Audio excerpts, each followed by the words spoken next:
State House studio in Montgomery. I'm Todd Stacy. Welcome to Capitol Journal. We are entering the home stretch of this 2024 regular session of the Alabama legislature. There are just 5 legislative days left. That means days when lawmakers convene in the chambers and consider legislation. So it doesn't include committee-only days.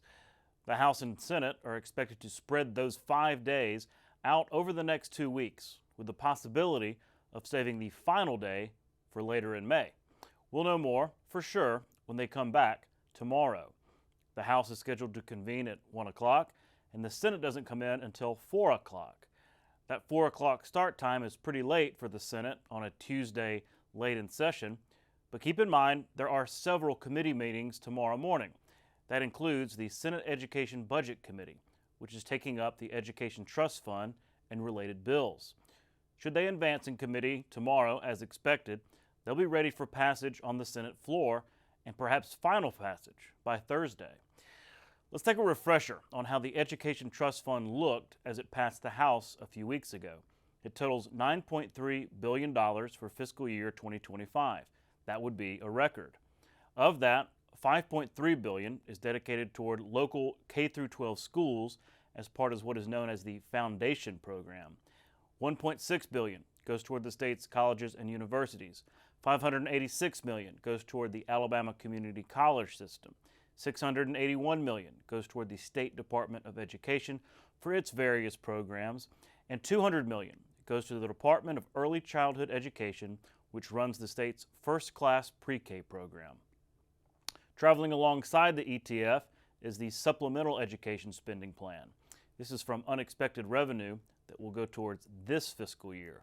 That bill totals $651 million. $109 million goes toward local school boards for things like new bus purchases, textbooks and supplies, and funding for school nurses. $63 million goes to the State Department of Education for programs like summer reading camps and other literacy efforts, colleges and career readiness grants, the American Village capital projects, and $50 million will go toward the new CHOOSE Act tax credits for education savings accounts. $15 million will go toward the Lieutenant Governor's K-12 capital grant program, and another $15 million will go toward community service grants, which are handed out by individual lawmakers. Senator Arthur Orr, who chairs the Senate Education Budget Committee, said there could be some changes to what passed the House, but he's worked closely with his lower chamber counterparts to make sure they talk through any amendments. One item the committee is looking at is trying to find around $10 million to support the Student Summer Feeding Program and draw down as much as $80 million in federal dollars to prevent childhood hunger over the summer. Education budget in committee next Tuesday and have some changes to the House passed version, but Chairman Garrett and myself worked on the House passed version very closely, and I'll do the same with the Senate version that we'll have in consideration for the committee on Tuesday.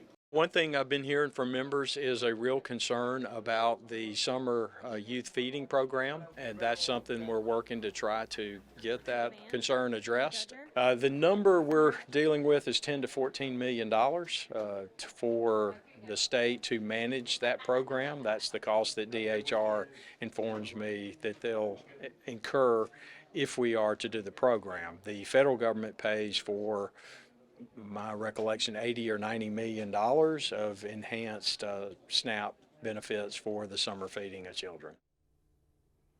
As the Senate is considering the education budget this week, it's now the House's turn to take up the general fund. Let's take a look at how that came down from the Senate. It totals $3.3 billion, also a record high amount. Most agencies got slight increases or level funding. $207 million will fund Alabama's court system. $733 million goes toward the Department of Corrections. $128 million will fund the Department of Public Health. $140 million for the Department of Human Resources. $124 million for ALEA. $235 million for the Department of Mental Health, and the biggest expense, $955 million to fund Medicaid. There is also a supplemental spending bill traveling alongside this budget, also from unexpected revenue that can be spent this fiscal year. It is $215 million total, including $150 million set aside for the prison construction projects. There's $20 million for a new parking deck near the new State House under construction, $15 million for the State Industrial Development Authority for industrial site development, $5 million for the Department of Veterans Affairs, $4 million for the Department of Mental Health, and $3 million for security and building upgrades around the Capitol. These general fund bills are set to be taken up in House Committee tomorrow morning. Committee Chairman Rex Reynolds says there will be slight changes to what passed the Senate, but that he hopes it's close enough to avoid a conference committee and receive final passage with less trouble than what happened last year. Also traveling with the budget bills is Reynolds' legislation allocating a portion of Alabama's opioid settlement funds. Members, as this body directed with the passage of HJR 21, creating the Oversight Commission on Alabama Opioid Settlement Funds to develop a statewide plan for the investment and use of these funds. Today, we, the Commission, submit that statewide plan as a report to the legislature, to you. The plan, we feel like, outlines abatement strategies that can be funded either direct allocations from this body, which you will see next week traveling with the budget bills. We dropped that bill today. It is HB 479. That's the actual appropriations. The commission felt like that it was appropriate to come back to this body, both the House and the Senate, to appropriate those funds, and we're going to carry through that process. And those grants can be allocated through, but not limited to, the Mental Health Department, through our Veterans Affairs, or the Department of Health. When we come back, I'm joined by Cam Ward, Director of the Bureau of Pardons and Paroles, to talk about April as Second Chances Month. After that, Stephen Stetson with Planned Parenthood talks about his organization's support for tax relief legislation targeting women and young mothers. Stay with us. You can watch past episodes of Capital Journal online at video.aptv.org. Capital Journal episodes are also available on APTV's free mobile app. You can also connect with Capital Journal and link to past episodes on Capital Journal's Facebook page. And you can listen to past episodes of Capital Journal when you're driving or on the go with Capital Journal podcasts.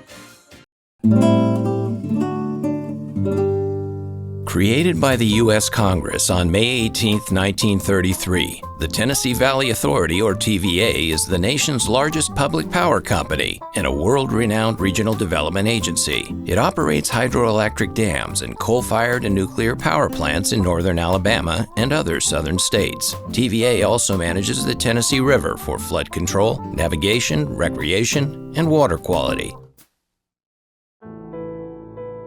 You're watching Alabama Public Television.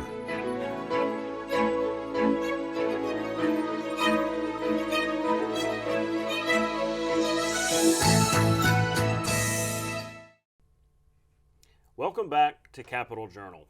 Joining me next is Cam Ward, Director of the Alabama Bureau of Pardons and Paroles. Mr. Director, thanks for coming on the show. Thanks for having me back, Todd. Sometimes it's the temptation to still call you Senator Ward, but you know that's a long in the rearview mirror. That's long in the rearview mirror. About 3.5 years now in the rearview mirror. So. Right. Well, I really appreciate you coming on the show, and I know that we're getting towards the end of April, but April is Second Chance Month, right? Talk about that as a significance. That's what y'all are about sometimes, is trying to rehabilitate and create those second chances. Yeah, so the Bureau of Pardon and Parole, we supervise about 44,000 people today that are either on probation and parole. And what we want to make sure, my number one job is to make sure they don't go back to prison. They came out or they've been convicted of a crime and are on probation. We don't want them going back to prison or back to jail. So how do you do that? We really do an intensive focus through our day reporting centers around the state on mental health, drug treatment, and now lately a very big emphasis on job training. Mm-hmm.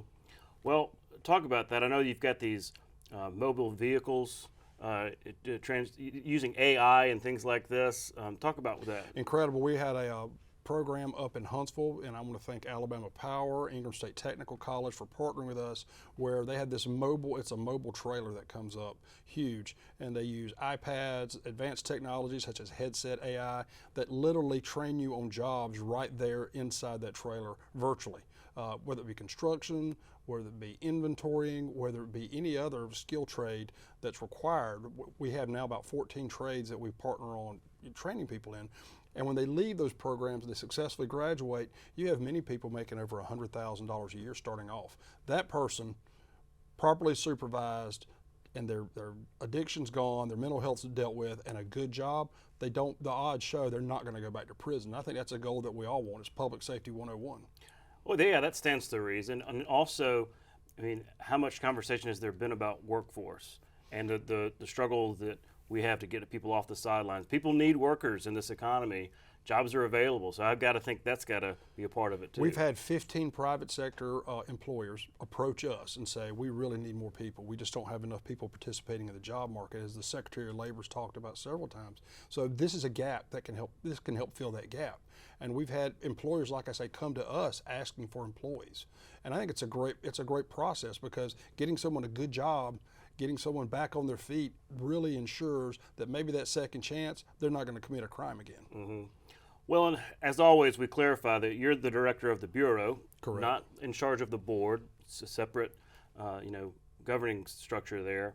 Because that question comes up a lot. You have folks here in the State House and throughout the state who have questioned, goodness, the paroles have really dried up, really a sharp decline in the number of paroles being offered. So does that make a challenge? Because I know you're not involved in those decisions, but once that decision is made, it's up to you to adjudicate it. Sure, and last year there were, I think, a 7% overall grant rate by the parole board. So far this year, they're right at about 30%, so the number has gone up. But actually for us, the number of people that I supervise for the Bureau has gone up a pretty good bit. And the reason it has is because we now have a large number of judges who are sending probationers to our supervision. If you're put on probation in Alabama, you're going to be under my supervision. So that number's gone up a lot. I see. Well, because I know we've talked a lot in this session and previous sessions about end of sentence versus parole or some other type of early supervised release. Because it's my understanding that once you reach the end of your sentence, whatever crime you've committed, and it's the end, longest you can serve, there is no supervision. You're gone. Whereas if there is early supervised release, at least we know where somebody is and they're monitored, right? Yeah, that's correct. So, and a lot of people, that's a confusing subject. And unless you're in criminal justice, it's hard to understand. First and foremost, the number one rule is this: what's going to be best for public safety? That's a given. However, when someone, if they don't get parole at all, and they go all the way to the end of their sentence, sometimes it makes us feel good, but I can tell you what happens. They walk out the door of the prison with a little bit of cash in their pocket and a bus ticket, and they have zero supervision. The government's not allowed to supervise them. I mean, constitutionally, they've completed their sentence. Then that person is highly likely to go out and commit a new crime, and probably one worse than when they went in. So that's why EOS, while it sounds good, the end of sentence sounds good, you need to be very careful and make sure if someone's going to EOS, that it's for definitely a public safety purpose. Is it almost like a stair step into society? Okay, instead of just throwing them all, into the deep end, a supervised release, maybe it's a little easier to monitor. Maybe it's easier for them to take advantage of those programs that do try to reacclimate them and make sure that they don't reoffend. Yeah, our law enforcement officers for our agency, they go into the prison and they actually evaluate someone before they get paroled.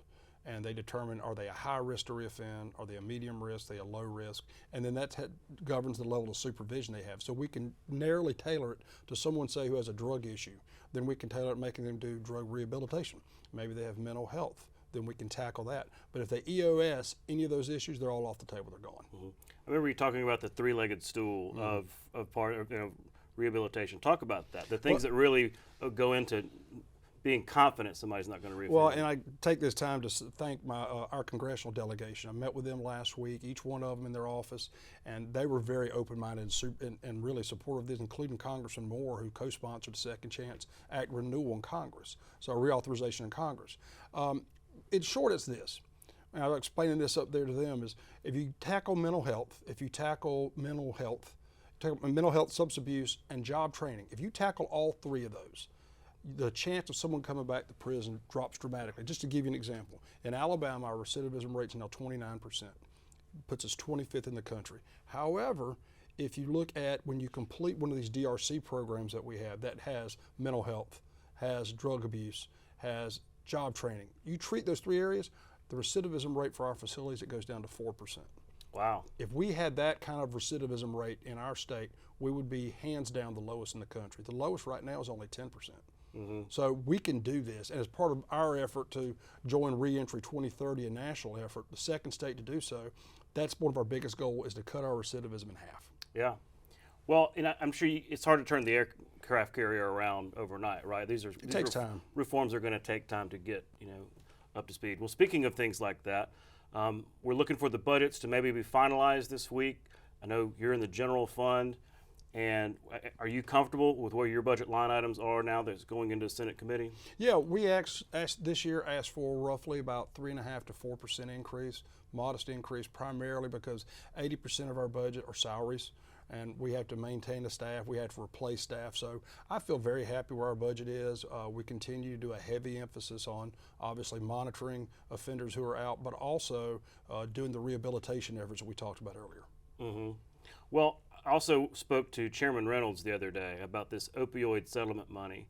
I saw y'all's department listed among that. Talk about what y'all's pot of those funds are going to be used for. Well, we're going to expand our day reporting centers. Currently we have 12. We'd like to expand that to 14, including one that's solely dedicated just for women.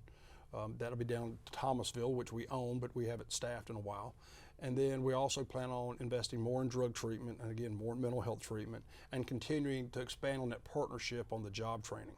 Another portion of that money will go to a new database dealing with offender tracking. Oftentimes we have someone who comes on probation and parole, we don't really have their whole picture, their lifelong history in the criminal justice system. This new database will allow us to do that so that I can see somebody what all their issues really are, as opposed to just getting pieces from here and there. It'll put it under one single database. I think it'll help us monitor better people who are on parole and probation. Okay, yeah, we're monitoring those bills moving through the process. And look, we're getting ready for some late nights here in the State House, which you remember very well. I don't miss those. I don't miss those at all. I was going to say, I bet you don't miss the... I have late nights at home and I listen to it online. So There you go. Well, look, thank you so much for coming on the show. Look forward to having you back as we track this issue of recidivism. Thanks, Todd. We'll be right back. You can watch past episodes of Capital Journal online anytime at Alabama Public Television's website, aptv.org. Click on the Online Video tab on the main page. You can also connect with Capital Journal and link to past episodes on Capital Journal's Facebook page. St. Stephen's was chosen as Alabama's first seat of government and served as its territorial capital between 1817 and 1819. The first session of the Alabama Territorial Assembly met in the Douglas Hotel. A once bustling frontier town, the settlement of St. Stephen's sat atop limestone bluffs overlooking the Tombigbee River. Today, the long-abandoned town is referred to as Old St. Stephen's and is an historical park and archaeological site. Welcome back to Capital Journal. Joining me next is Stephen Stetson, Alabama State Director for Planned Parenthood. Stephen, thanks for coming on the show. Thanks for having me on, Todd. I wanted to talk to you about a bill that y'all are supporting, or I guess a couple of different pieces of legislation. Has to do with what you're referring to as the pink tax. I know you've got an op-ed out there explaining what that means, but about products related to menstrual products, baby diapers, formula, things like that. You can probably do a better job of explaining what this legislation does, and maybe also explain why y'all are so supportive. Yeah, you hit three of the big four. This is a pro-family tax cut, so it ought to be popular with both parties. It is, as you said, menstrual hygiene products like tampons and pads. You've got baby formula, you've got diapers, and then you've got maternity clothing as well. So all things that a young, growing family would want to have that would give them some relief when they go up to the cash register in the grocery store. So this would take the state sales tax, I guess that's a 4%, kind of like we just talked about with groceries and everything last year, right? Off of those products, is that correct? That's right. I think this may have come out of some of the grocery tax repeal momentum, is people realize just how popular it is when these are non-negotiable items. You know, we're not talking about luxury items here. These are things you got to have. And so I think that grocery tax repeal momentum may have caused some lawmakers to look at other items in the store that people just have to have, and it could really put some money back in their pocketbooks. Well, yeah, I mean, I'm not a parent, but I've heard plenty of parents talk about diapers, just this huge expense that maybe catches a lot of people off guard.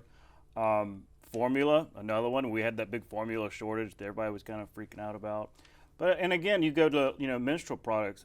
It's not a choice, right? It's not a luxury, and so the importance. Because I remember going back to Representative Hollis's bill, having to do with, it's like a really more to do with in schools, making sure that schools are prepared with those tampons and other menstrual hygiene products, so that low-income students didn't go without and maybe even miss school. Yeah, there's a real shame and stigma if you are at school and you need a menstrual hygiene product and you don't have one.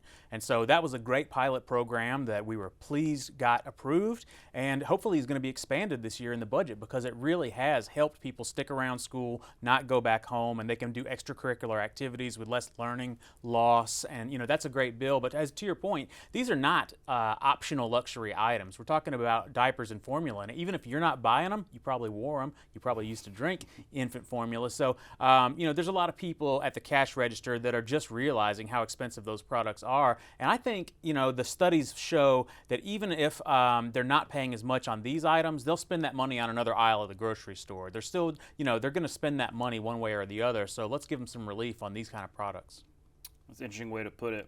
Well, where are we in the process? Because we're getting late here in the session when it's sometimes an uphill battle with just 5 days left. So where are these pieces of legislation that having to do with the pink tax? The good news is they both come through each of the houses. Senator Orr showed some great leadership, and even before the session started, Senator Orr was out there talking about this was a good idea. He described it as an unfair tax on half of the state's population. I thought that was good framing, and so that bill sailed through. And as a budget chair, he had a lot of ability to get that through the Senate. Representative Rafferty from Birmingham has carried it over on the House side. So both versions of this bill have come through, and we just need these last few days to reconcile them and get it across the finish line. Well, it could be the best idea in the world, something that everybody supports, but anytime you talk about cutting a tax, you're talking about a cut in revenue too. But that's just the way it works, and it comes with sales tax. You're talking about the education trust fund, right? Now, I guess it helps that Senator Orr is the chairman, so that's sort of his thing. But it's not just been this; it's been all the tax credits, right? There's so many different tax credits going around. There was the sticker shock from the overtime tax bill from last year that we way underestimated the hit to the ETF that's going to have. So are you seeing any concerns from lawmakers about that? Like, okay, I've heard it described as a death by 1,000 cuts. We all like these things individually, but they add up. So is that any part of the conversation regarding this bill? Well, it hasn't been really so far. I mean, I think the good news is that it sailed through. You're right, the math has changed and the numbers are never final, and we're going to get new reports from revenue here and there. But I think this tax cut ought to stand by itself just because of the number of people that it affects. I mean, it's true, everybody comes with their hand out, and it can be some straw has to break the camel's back. But I think, our lawmakers are the math experts. They're the ones who know whether we can absorb this kind of impact or not. The fiscal note is not that huge. It's maybe $10 million.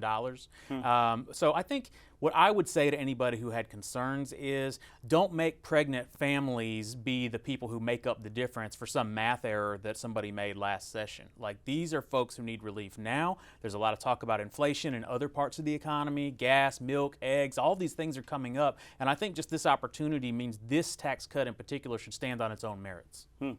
Well, look, we will be following this bill as it moves through the very last stretch of the session. And I hope you'll keep us updated. It's a good opportunity to get a win at the end of the session. Everybody wants to leave on a good note, so get this thing through, pass those budgets, and let's go home. Stephen Stetson, Planned Parenthood, thanks you for coming on the show. Thanks, Todd. Glad to be here. We'll be right back. You can watch past episodes of Capital Journal online at video.aptv.org.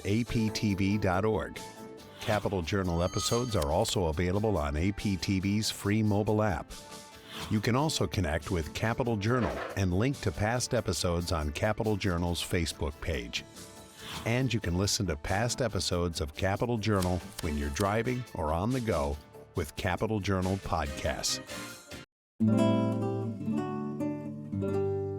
Harper Lee is best known as the author of one of the most affecting and widely read books of American literature, To Kill a Mockingbird. The native Alabamian drew deeply from her coming-of-age years in her small hometown of Monroeville. The 1961 Pulitzer Prize-winning novel explores the dimensions of prejudice, hate, loyalty, and love through the eyes of a young girl as she awakens to the complexities of human nature and its capacity for both good and evil. The film version of To Kill a Mockingbird underscored the success of the novel with its own success. Both novel and film continue to hold the public and academia's interest. Lee was widely recognized throughout her life, including the Presidential Medal of Freedom in 2007 and the 2010 National Medal of Arts. That's our show for tonight. Thanks for watching.